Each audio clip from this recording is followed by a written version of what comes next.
up, you guys? Welcome back to another episode of Life of Lauren. Now, I've shared many parts of my life, from my businesses, my marriage, my fashion sense, but something I haven't shared a lot of is my childhood, which you probably wouldn't expect includes a lot of agriculture. Now, my mom is super girly, and I think that's why I'm super girly, but my dad is a cowboy. So naturally, I had many chores that had to do with horses and cows. Lots and lots of cows. I'm talking like 600 cows.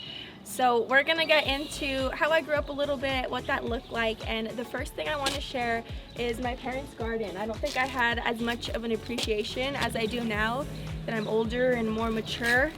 But growing up, a lot of the things we ate were from our garden. Our meat was from our own cattle, and that's super cool to me because, I mean, the meat didn't have all the stuff that it has now, but also my parents would be like, we're making a salad, go pick it, and then we'd have to wash it 3 times to get all the bugs out of everything. So right now my parents have, this is my dad, Jeff.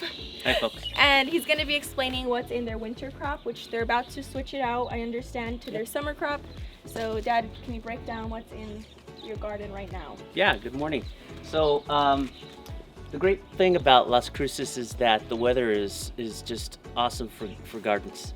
And what we try to do is right about between September and November, we put a lot of our fall crops in, which includes spinach, carrots, kale, and that also includes Swiss chard. So a lot of green leaves. And then of course in the summer, that's when you get your squash and your tomatoes and all those other great things. But yeah, let me give you a quick tour real quick on kind of what we have growing. So this is one of our little patches of spinach. The cool thing about spinach is you can pick it, and about a couple of weeks later, it all comes back. It's a green leaf plant that just keeps on giving until it starts seeding out. And over here is the last crop of broccoli that we have. Now, broccoli will usually give you 1 head. And then here is some, this is some different kind of onions. These are actually, what are these called? Green onion? Yeah, we have green onion, and we also have some chives here. And of course, right over here, these are the new onions that I just planted, so that we'll have onions and green onions kind of year round. And then we have our beets. Cool thing about beets is that the green leaves are great to eat, so we get to eat the leaves plus the beets when they're ready. And then over here we have some turnips. What I did with the turnips is the greens were this high, so I cut them all down. And do you see in the garden over here a lot of the dry leaves? That's fertilizer, so it's kind of organic fertilizer. I cut that off, and we get to enjoy some of the turnips. Now I know most of you are saying, how can you enjoy turnips? They're not my favorite, but they're pretty good with vinegar, but they're a great cover crop. Again, some of our broccolini that's coming in. But down below, you already see the asparagus coming through. And so we use our crops in our little gardens as cover crops. We may be harvesting one, but a second crop is coming through, so we get to kind of enjoy stuff year round. Is this your celery? Yeah, so this is something new. Oh, nice. Roberta and I have never grown celery before, and we are proud to say that we, I just look like a hood, huh? Gangster. But anyway, just gives you an idea of, we started this from seed, and then when we're ready to eat some broccoli, we just pull it back, or some, we just cut it out. And what's so cool is, you guys know I juice, and I juice because my mom juices, and so one of the main things is carrots, beets, and celery, and my mom literally can just come out and pick her own stuff for her juices. That's so awesome to me. With no preservatives, none of that. And so yeah, they're beautiful. Yeah, it's all natural. My mom and dad were really excited. They're my mentors. They grew gardens since we were little. We actually, that was our vegetable crop. That's how we got ours.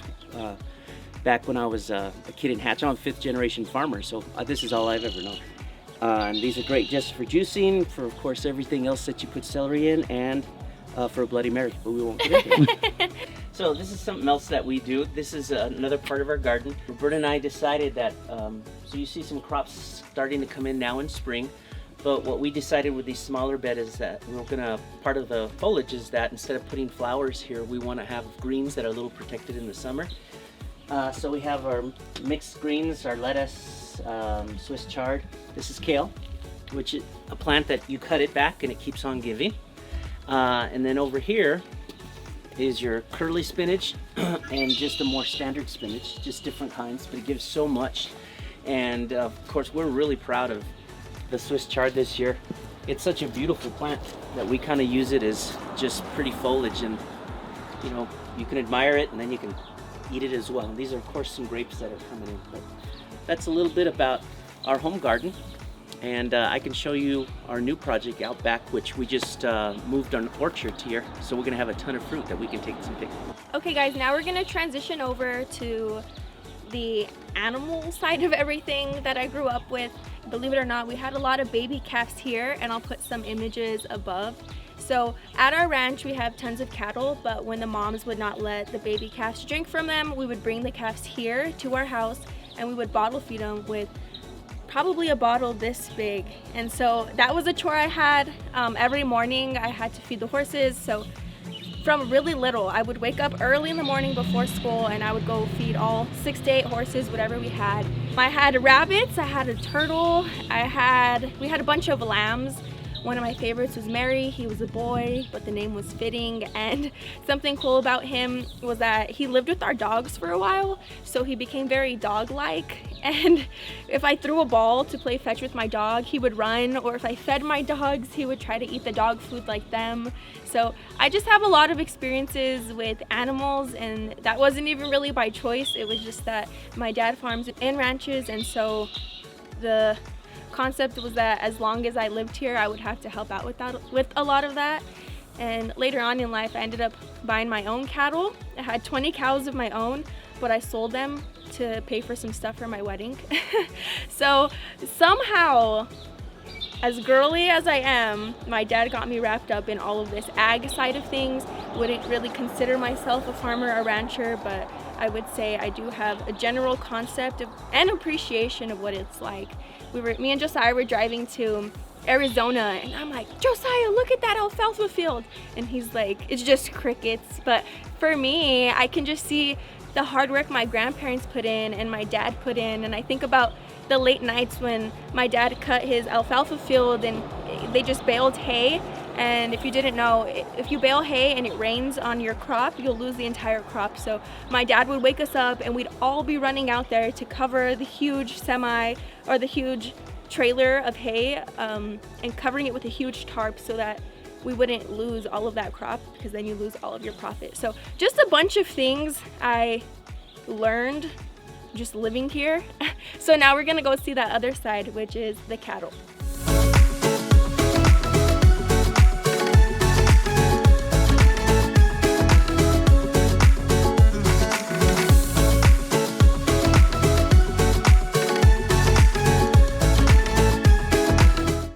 Alright guys, so this is the ranch. My dad just told me, how many acres? Yeah, so this is 42 sections, which each section is about 640 acres and roughly about 25,000 acres. So there's a lot of space. So that means that by the time I was like 7 years old, I was able to drive out here. So probably by the time I was 9 years old, I was in my first crash, backing up a trailer. I'll put some pictures of that as well. But we've had tons of cattle here before. Depending on the market, it ranges whether we buy or sell. So the most you said we've ever had is 1,000. Yep, when I was importing roping cattle from Mexico, we imported those to the feedlot. And then out on the range, we can keep about 200 head on the CLF ranch, which is the North Ranch. And we've had that maxed out when we've had good years, good rains, and good forage growth. Basically the way the ranch works is it's tons of land, and depending on where the water tanks are is how we are able to determine where the cows would be. We have 25? Yep, so we have tanks. 4 tanks of 25,000 gallons each, and we have 20 miles of water line that gets the water from those tanks that we pump out of the ground. underground to different troughs, and that's how we're able to get the cattle to spread out to harvest the natural forage that's out here. So about every 2 miles is a drinker. And what's really cool too is the way they round up cattle when they have to bring them all together is my dad still does it by horseback. So that it's like miles and miles, sometimes all day, of rounding up cattle on horseback. So when I actually never rounded up myself, my brother did, but I did ride horses when I was little, and I have a memory that I got bucked off, and my dad's like, okay, get back on, show the horse you're not scared, and I'm like, but I am scared. I was probably like 7 at that age, but yeah, so this is a lot of where I spent my time growing up, because I mean, when you have 1,000 head of cattle, you do have to be here a lot. A lot of times it was like 400, 600, 1,000 was the max that we've had. But we had our 4-wheelers, and our family would come out here. We have a house out here that we would come stay at. Well, we have 2 different ranches, but we would jump between this one and the other ranch.